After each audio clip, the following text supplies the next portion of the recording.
We're in Athens. We got 24 hours. Let's see what we can do.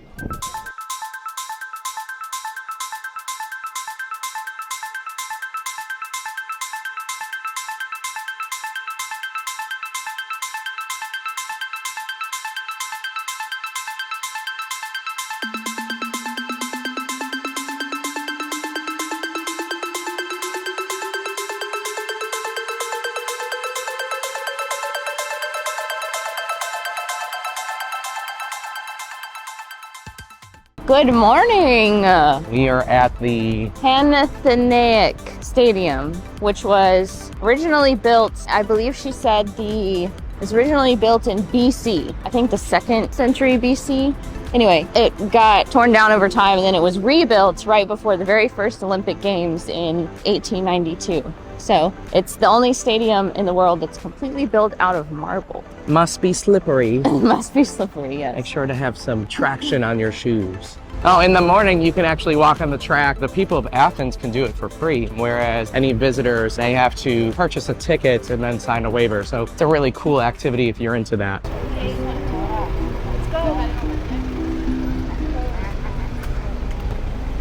We are at the Acropolis. I mean, it's around between 8 a.m. and 9 a.m. So we wanted to beat the crowds and the heat. The sun is really strong today before we go on our trip across the islands on a cruise. We've never been on a cruise and we only have a day left until our cruise. So we wanted to explore the city as much as we could. What better way than to see the sights in Athens, including the Acropolis? So we have chosen to take a guided tour today. We're in a group of 10. Which that group is family. Yeah. And moving with a group of 10 can be challenging when you're traveling. So that's why we have opted for a tour. But I think that you could probably do a lot of these sites by yourself without a guided tour. But the guide is lovely, which we added an English-speaking tour guide onto the tour. For the Acropolis, they bought our tickets in advance, so we got to skip the ticket line, and we're beating the crowds, you know, to get inside, and then she's going to give us some information while we're in there. And yeah, you can definitely see these things on your own, but if you're just in town for a short amount of time, I might recommend doing a private tour or a guided tour depending on the size of your group. We are specifically using PKTravel today. We will leave the link for them down below. So far it's been great. The van that we're riding in is very, very comfortable. Swanky. Very good air conditioning, and we can all very comfortably fit in there. So for right now, we are going to go see the Acropolis.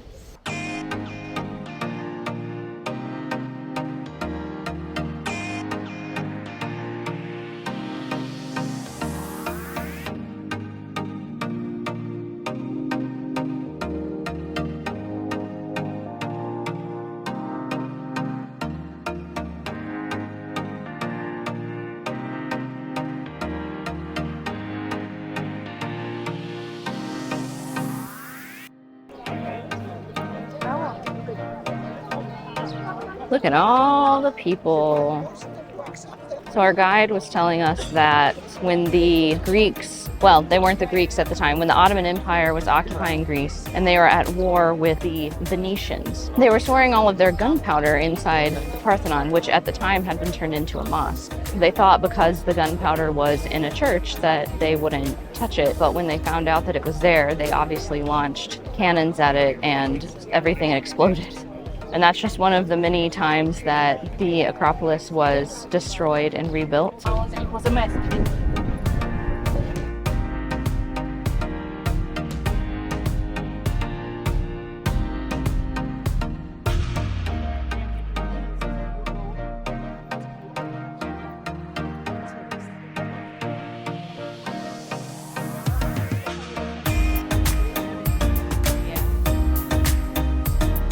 About Athens is to see the Parthenon and to understand why it's so special.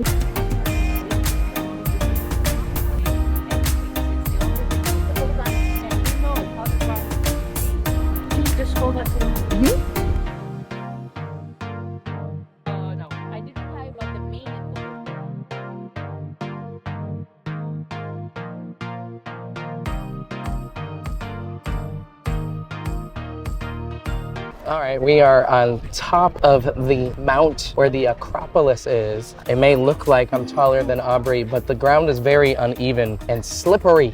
Something that has changed, we came here 7 years ago, so this is our second time.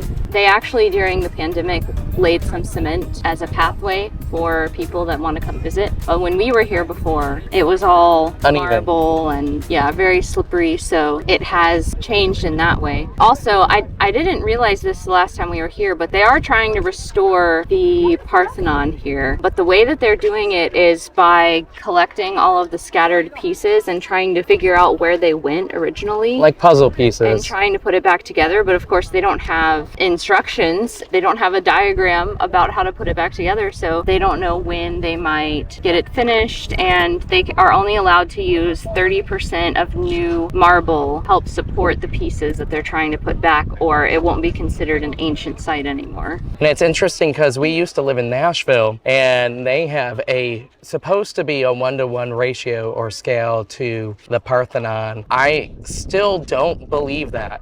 It still feels smaller there. Well, I think the steps going up into the Parthenon are taller there than they are here. Yeah. Of course, it's a different color there. It's like they used sandstone as opposed to marble, so it's like this brown yellowish color there. It's ugly. But the statue that's inside would have been what was inside of the Parthenon, because it was a temple for Athena. There would have been a statue of her inside, just like the one in Nashville. In Nashville, that's where they actually filmed the original Percy Jackson films, and not here because they wanted to save some money, I guess. Well, also this is It's a sacred place. not intact. I guess so. We're gonna move on, I think, down into the museum now. Let's keep walking around and see the ancient sites.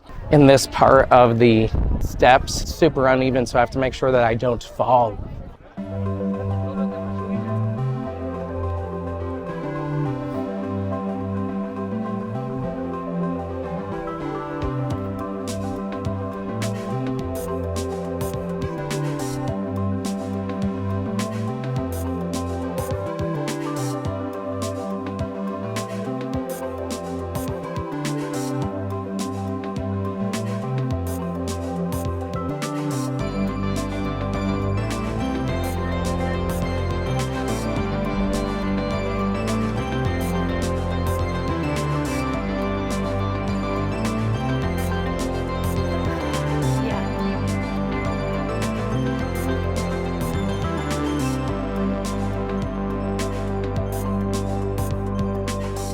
The olive tree that we just saw is supposedly, not really, but supposedly Athena's olive tree, because Athena and Poseidon were battling over who was going to be like the god of the city. And so they each gave the people a gift to see who would win over the people. And Poseidon had his trident and he hit the ground and there was a spring that formed, but it was a saltwater spring because Poseidon is god of the sea.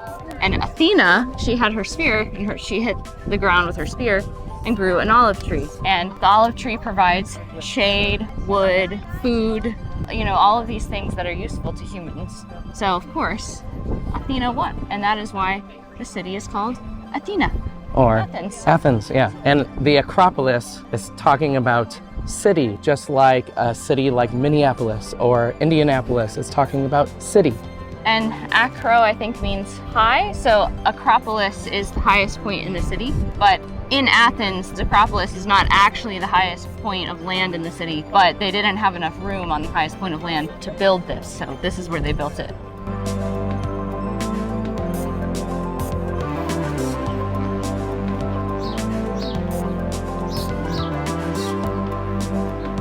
Sun is no joke right now. Yeah. So Hot. don't forget to drink your water. Your water is important, and sunscreen. I think I'm already burnt, unfortunately. I didn't know they had armed guards here. There are some people that are saying things not that many.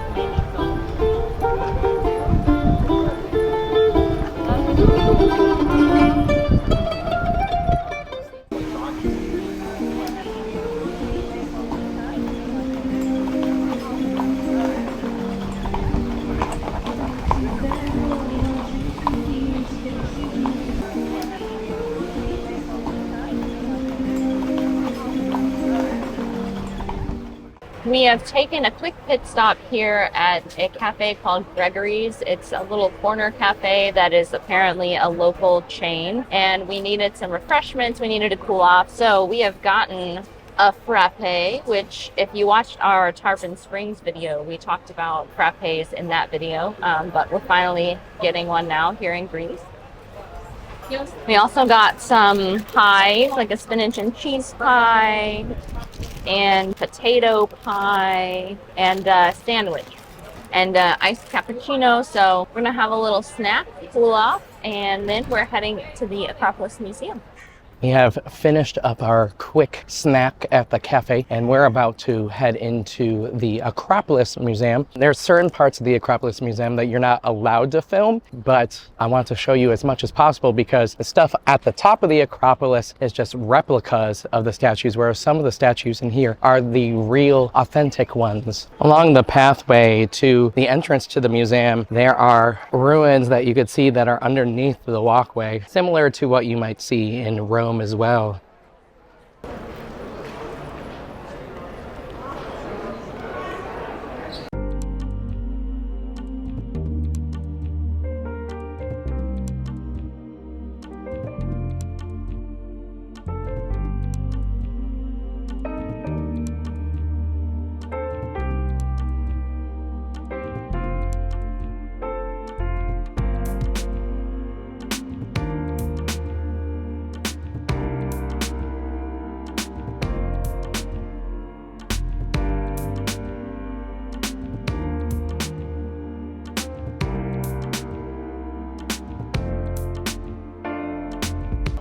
And there are two lions from both sides that are devouring that book.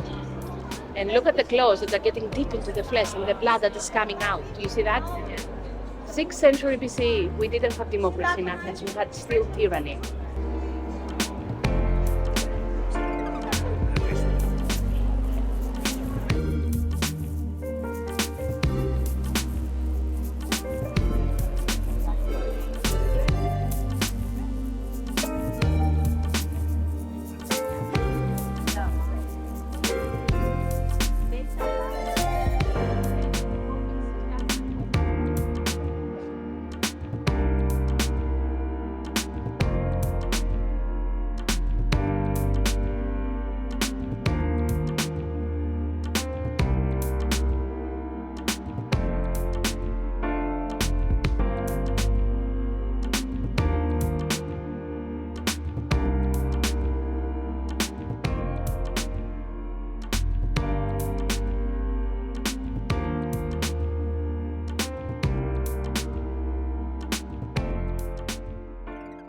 I find it really neat that this model right here is what originally was on top of the Acropolis. And as you walk through the museum, they have the original pieces that are left of this recreation model, and the brighter, whiter pieces of the sculptures are not real or not original, and the darker pieces are the original pieces that are left from this. And it has a bunch of the Greek gods and tells the story. So you got Zeus, Athena, Poseidon, and a bunch of other Greek gods. On the opposite side of the Acropolis was the story of the creation of Athens, and you have Athena battling Poseidon. You have the olive tree versus the hot spring, but that hot spring has salt water in it, and it was Athena that was victorious.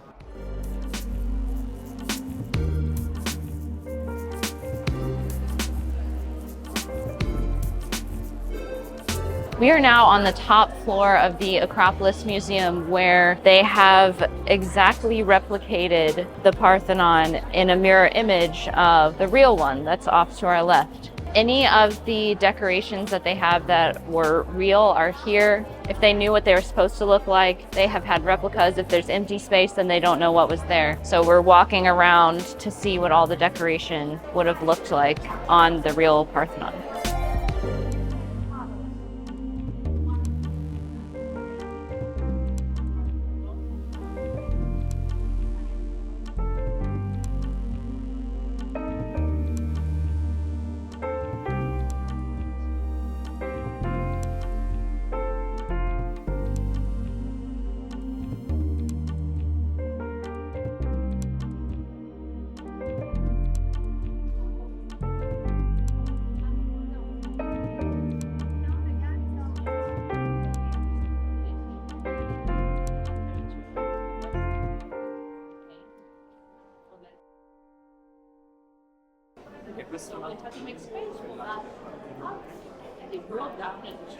Just a little word of advice. You're not allowed to bring backpacks into this museum, the Acropolis Museum. It's really hit or miss who they catch taking a backpack. And of course, they took my backpack, but not Aubrey's. So just be careful. And they will check them for free, but it is a little frustrating.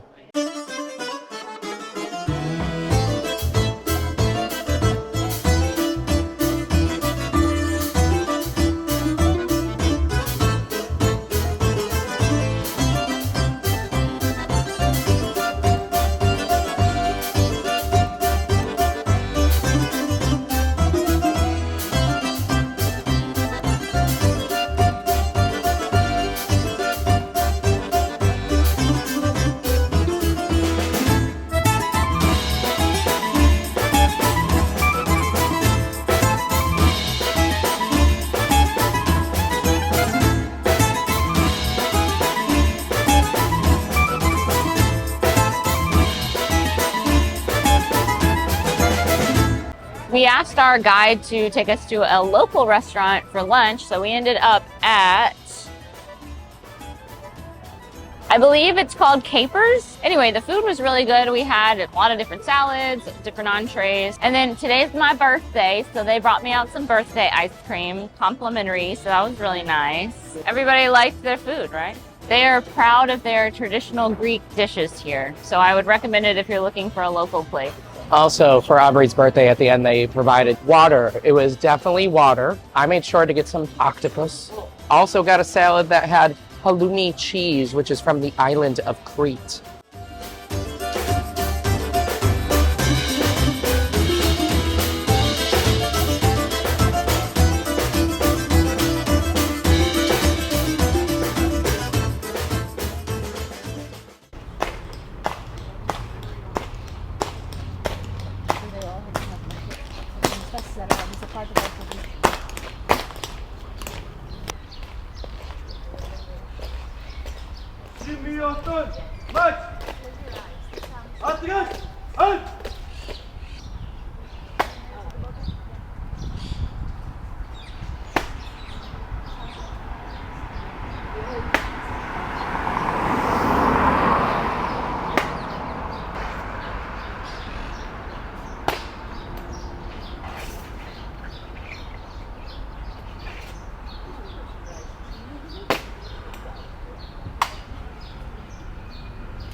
Walking on Academia Street, you come across what is called the Trilogy.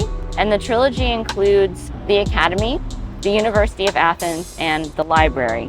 And these are three buildings in the middle of the city that are a great example of neoclassical architecture. The construction of the Trilogy began around 1864 and it was finished around 1890. Today, the buildings are used for administrative offices for the government. And then also in the library, it used to house a lot of books because it was a library, obviously, but they ended up moving the books to better protect them. And so the building is actually now empty and they have hopes to turn it into some type of multimedia media center for the citizens of Athens, but our tour guide was saying that she's not hopeful that that will happen anytime soon. But if you are wanting to just come see these buildings in all their grandeur and see the neoclassical architectural style, this is a great example of it here in Athens.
So we're over here at Parliament Square, and this is one of the two places that you can see the changing of the guards. And as you can see, there is a huge crowd watching this over here. But if you want a place that doesn't have a crowd, go in front of the presidential house. You will not have any crowds, and it will be the same thing. The only difference is that Parliament Square is where they do all their protests. So if you want that part of it, go to Parliament Square. If you want a more shaded area, because this is in the brutal sun, go to the presidential house. Yeah, we were able to sit down under trees. And it's right on the other side of the National Gardens, or as Google likes to say, the Botanical Gardens. So let's go to a shaded area, because it's like 100 degrees out. I think the bus at one point said it was 50 degrees Celsius, which is hot. And let's get some shade, because I think we're getting burnt.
So we are finished with our tour now, and the tour basically took us on a guided walk through the Acropolis and also through the Acropolis Museum. We also went to a local coffee shop chain and a local restaurant, and we drove around town seeing some of the sights and stopped to watch the changing of the guard. Now, Brian and I are exploring the city a little bit more on our own, and our purpose today is not necessarily to say, hey, do all of this in a day, but to show you options of things that you could do if you were here in town for a day. So where we are right now is the National Botanic Gardens. It's a really lovely respite from the sun and the crowds. There's plenty of empty, shaded space to just sit and relax and cool off because, as you can probably tell by my face, it is boiling hot. I definitely think that you need to go through the Acropolis and the Acropolis Museum at least one time with a tour guide. We came here once before and went to the Acropolis without a guide,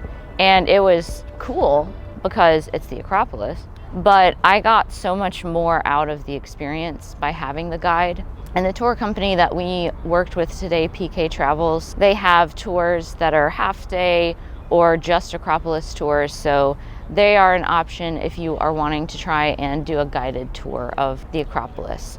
Our guide today was Fotini, and she was excellent. So if you book with PK Travels, definitely request her if possible. And our driver was George, and he was great. The vehicle was really comfortable. It was like it felt like a party van. There were like seats that faced each other with a table in between. It was a Mercedes bus. There was good air conditioning. If the car had been running for a while, there was good air conditioning. In general, we've just been kind of hot all day. So be prepared for that. Be hydrated. Wear sunscreen. Don't be afraid to take it slow and just pick one or two things and do them, and then just relax and recover back in your hotel. The sun sets really late here, so you can go out and have a late dinner, or if you're here off of a cruise ship, pick one or two things to do and then go to a nice restaurant in town and then head back to your cruise ship. We are going to show you one or two more things that you could do here in the city if you were here for a day, one of which is Plaka, which is a huge shopping area with lots of little market stalls, and Monastiraki Square is another shopping area, square. Those are some good places to wander around, and they are mostly shaded because you're in between all of the stalls for shopping. So that's a good place to go walk around if it's a hot day and you want to stay out of the sun.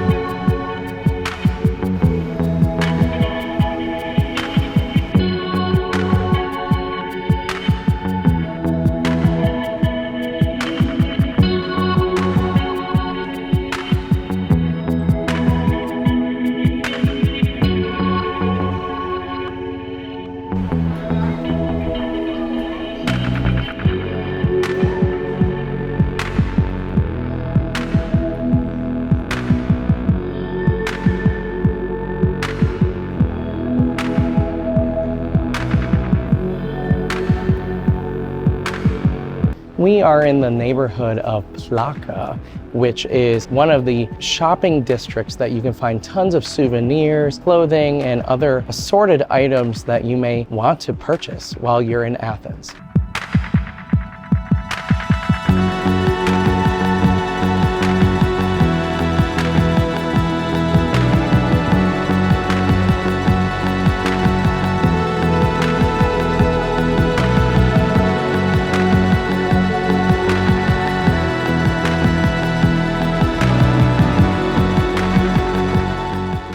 We are ending our day here in Plaka, right outside of Monastiraki. I hope you enjoyed today. As you can see, there are a ton of different options that you can do on your day in Athens, whether you are about to catch a cruise or you want a taste of what Greek life is like. You can see anything from the Acropolis to shopping to old architecture to ruins, or have some yummy food. There's a lot of things to do. Everything is very walkable. So if you're coming into town, into the centralized areas, you can walk to everywhere that you're wanting to go, basically.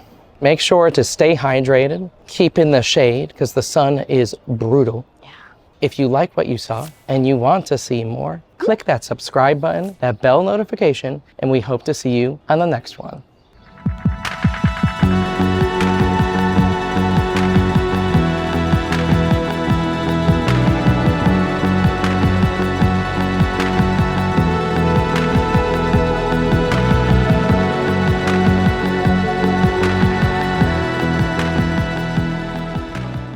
Let's walk. We gotta run across the street.